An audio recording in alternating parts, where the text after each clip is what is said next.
if you plan on using like Google Meet or Zoom as a video conference tool, so that 50% of your class is here and 50% is off-site, so that you have class all at the same time.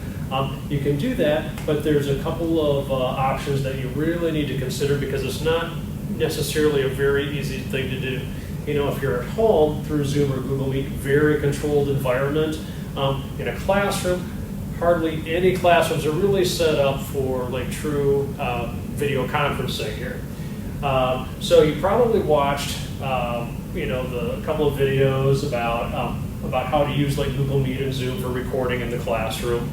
And so adding the video conference option is not that much more difficult, you know, for students who are off-site. But a couple things that are very different.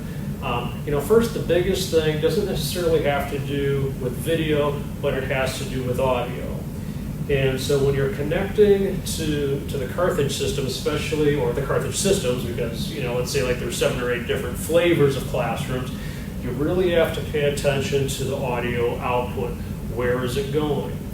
And both Google Meet and Zoom have options for where that audio is going. So just as you might use your laptop to play a YouTube video in class, through Zoom or Google Meet, if you need to change the audio output, so for example, right here in Zoom, I have 3 different speaker selections. So I could use my internal laptop, I could use the sound system here in the room, but I could also use my headset.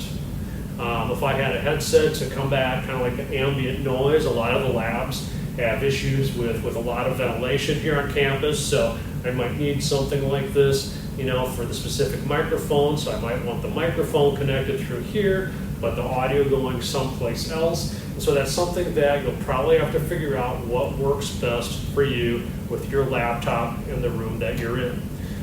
Google Meet has those same kinds of options as well, you know, where you can go in and select, you know, where is that speaker out, or where is that audio input in regards to the microphone.